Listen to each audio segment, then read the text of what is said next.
So today is about less is more. Less is more.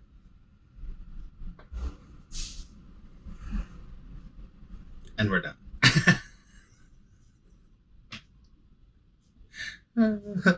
So today is about less is more.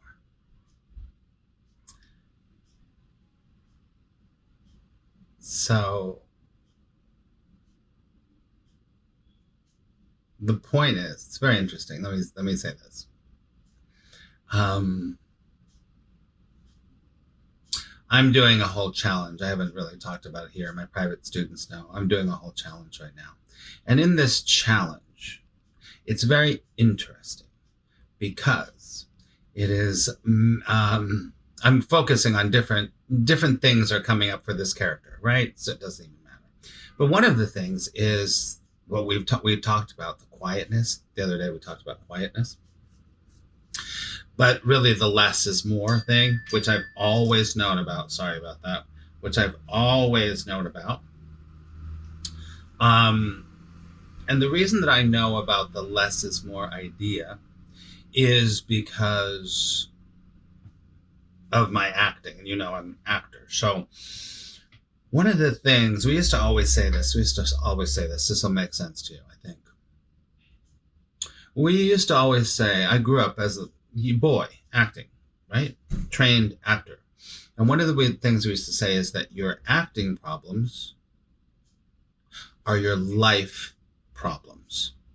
So as a young actor, and and I will fall into my life, is as a younger actor, is that, and it's very common, is that this character wanted to do more, show the audience, really be funny, really be dramatic, really do this, really, there was a big presence, right? When I would come on stage, obviously, I'm going to come on stage or do whatever I did. It was a big presence, right? I'm a little person. I'm a very little person, but I have a big presence, right? So when I would come on stage, which is very opposite to who I am in real life, very opposite. I am not like that in real life at all. But as a character going on stage, I was a big presence. It was always like, bam. So what would happen is that I would steal focus, if you know what that means. I would steal focus in scenes on stage. So stealing focus means everyone looks at my character, even if I'm not involved in the action of the play, right? So I would do things. My presence would just be like, boom. And so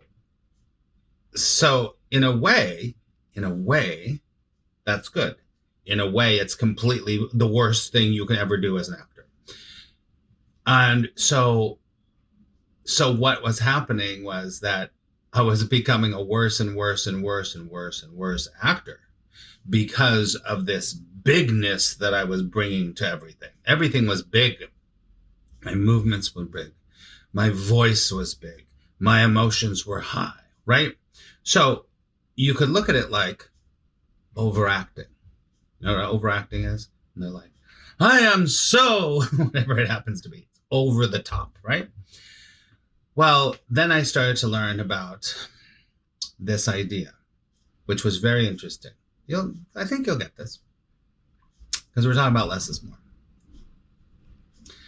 A teacher said to me once, a brilliant freaking director, actor, teacher, said to me, here's the deal, Max.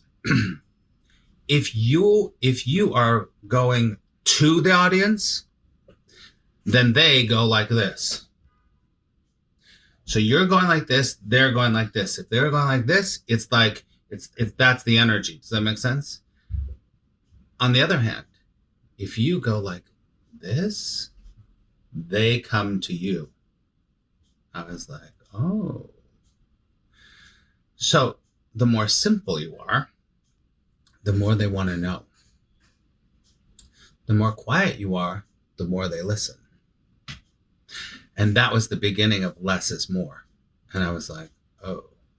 Because in real life, I was that. I mean, at that time, I kind of was like, I wanted to prove myself, prove myself, prove myself. I couldn't just stand in my own confidence and just be. There's nothing more powerful, you know this to be true, in life than the person that just stands there. They don't have to say a word. This is what less is more is about.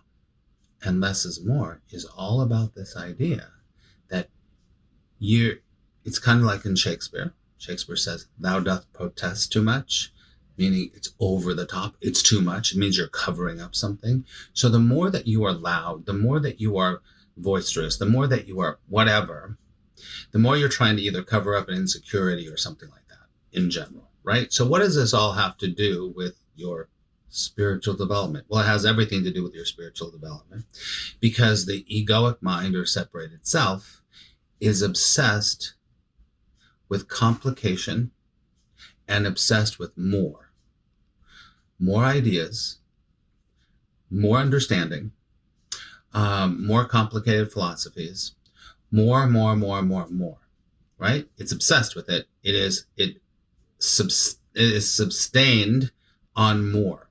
The egoic mind, the separated self, has one edict. This is from the Course in Miracles. So it would say that the ego's edict is seek but do not find. The Holy Spirit's edict is you've already found. That represents exactly what I'm talking about. So the ego's always like searching, getting more. Where is it? And the Holy Spirit is just like, we got it, right? So in your life, you want to think about where and how you might be more. When it's really less, when you really what you're offered to do is to offer less than offer more. So coming back to this, what I'm talking about, this challenge I'm doing, I'm really seeing this, how do I explain this?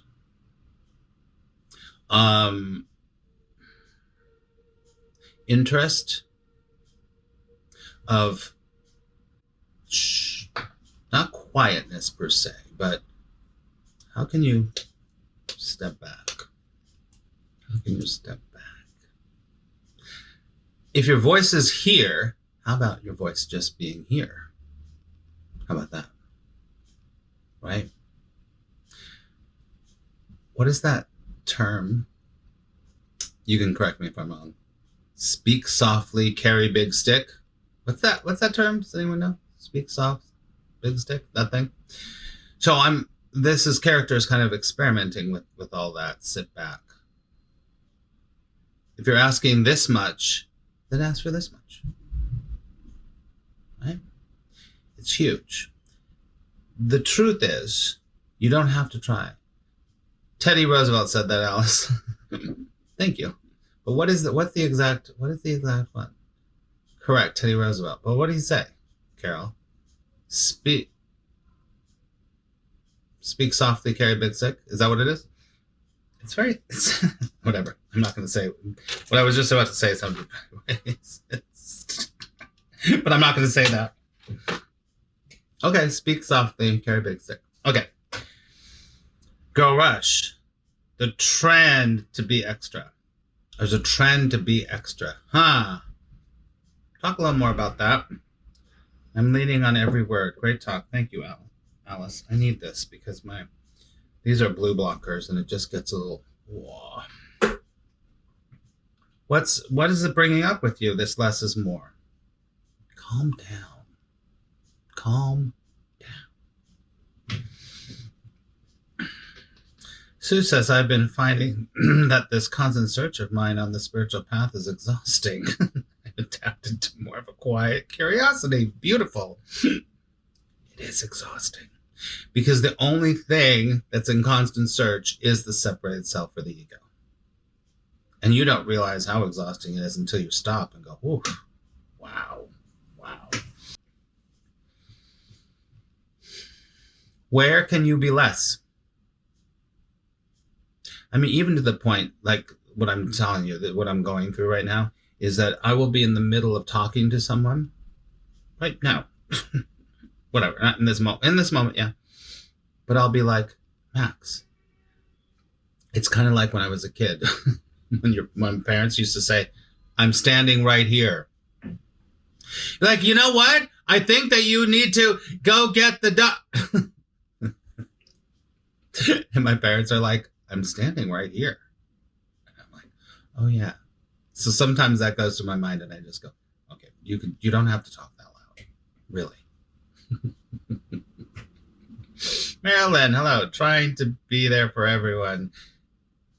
Not to be overwhelming. Well, you can't be there for everyone. And it's not your job. If you think it's your job to be there for everyone,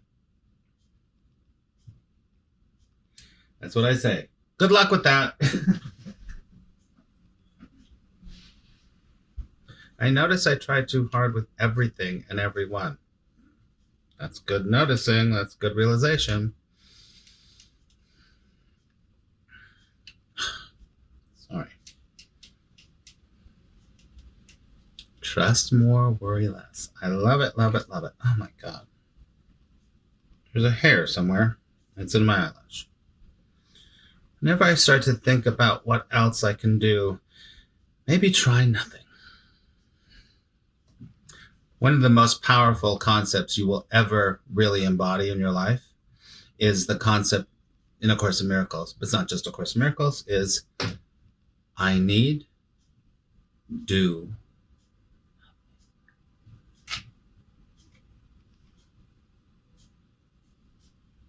When you start to embody that, I need, do nothing thing, do nothing thing,